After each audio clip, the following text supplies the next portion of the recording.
All right, last one, guys. Sorry, when it cuts out, I have to start all over, so I appreciate those of y'all who are staying with me. I will never be a YouTube star, but hopefully you guys are learning from this extra information, and it's just supplementing the brilliance I know you guys can do on your own.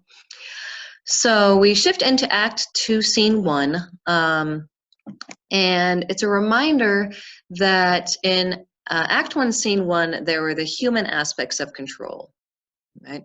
We had Aegeus trying to control the fate of his daughter. We had Theseus trying to control Hippolyta. We had, Helena trying to control Demetrius by making him stay in love with her. You have Lysander and Aegeus and Theseus all pulling at Hermia. Act 2, Scene 1 provides a parallel in the fairy world with the idea of control, specifically with the roles of the rulers. And of course, in Act 2, Scene 1, the main conflict, and in the fairy world, the main conflict is between Oberon and Titania. Oberon and Titania are the king and queen of the fairies. And that's what you guys will be reading about this evening or tomorrow or before Sunday. And we get our first hint in the nature of the conflict in the conversation that takes place at the beginning of Act 2, Scene 1 between unnamed fairy and a character named Robin Goodfellow, who is often known also as Puck. So in the play, you'll see him referred to as both. So if you see one or the other, know that they're referring to the same character, who, as we learned before, is Oberon's servant and whose name is synonymous with mischief. So they talk about the reason why there's hostility between the king and queen. And after that brief description that you will be reading, then we get a very long monologue by Puck about all the different ways he likes to cause trouble. The very creative ways he's able to transform himself, primarily for the purpose of making people's lives in the human world more difficult. And they're only interrupted when Oberon and Titania arrive. So just food for thought as you're reading. You can have this playing while you're reading or refer back to it. It'll also be in text form. But I want you to look at what the primary source of Oberon and Titania's conflict is, and who is, at least based on the facts of the case, who has the better claim, who is more in the right. And the other thing I want you to notice is there's a lot of crossover between the fairy world and the natural world, the fairy world and the human world. And in the conversation between Oberon and Titania, Titania lays out the impact in all the different ways that their conflict has been affecting the world around them. Right? This is the king, queen of fairies, so there are reverberations to their dispute, to their fighting. And in a similar way to the way it was alluded to with Theseus and Hippolyta, we see that there is that aspect of control. Both Oberon and Titania are trying to exert control over each other. But I want you to look at the conversation they have and compare it to the relationship that seems to exist between Hippolyta and Theseus, right? Our other royal couple.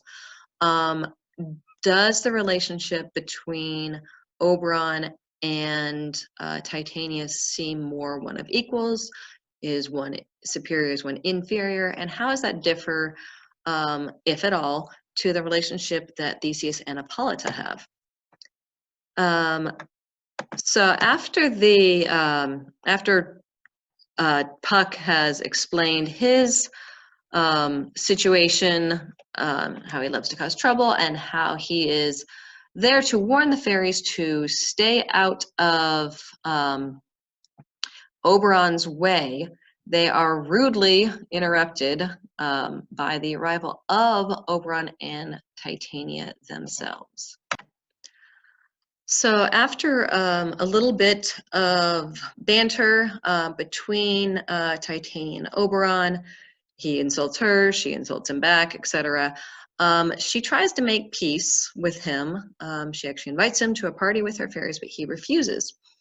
And after Titania leaves, she says, "Fine, be that way." Oberon plots with Puck to get vengeance on Titania. And I want you to look at what his plot entails and how will it, or will it in fact help end the conflict, the initial dispute that the scene began with. Oberon is distracted, interrupted in his scheming by the arrival of Demetrius and Helena. They hide themselves away to watch the exchange between the two royals. If you remember back in Act 1, Scene 1, Helena was going to try and make Demetrius fall more in love with her by telling her about Hermia's plan to escape, thinking that Demetrius would be so grateful to her that it would make him suddenly fall in love with her. So we go back to that theme of control. Helena, as you'll see, is completely controlled by her passion for Demetrius. Demetrius is controlled by his obsession with Hermia. Sorry about the typo there. Hermia, not Helena. Actually, his love for Hermia makes him completely repulsed by Helena. There's a little bit of a Freudian slip there because remember, he was initially in love with Helena, which is why Helena is still hung up on him. So it's kind of funny, not funny, when you watch the exchange between Helena and Demetrius. And when you look at the things that she says and the way he reacts, the next question I want you to think about is, why do her words and actions seem to have the opposite effect from what she's intending? How is that opposite effect made evident? And the idea of femininity is mentioned a few times in Helena's speeches, and I want you to think about, at least in the context of Shakespeare's time, why would her words and actions be considered unfeminine? So after Demetrius flees, Helena flees after him. Oberon decides, he's completely distracted from his plot against Titania, decides he feels sorry for Helena, wants to help her out, thinks that Demetrius is being cruel and unjust and all that. So he decides he's going to use Puck to help Helena out. And so in the final part of Act 1, Scene 2, we have Oberon's plan with regard to Helena and Demetrius. And I want you to make a note of what specifically does Oberon ask Puck to do, and what does this show us about Oberon's character? What does it show us about his personality? Hopefully that is helpful, and I will see you guys soon.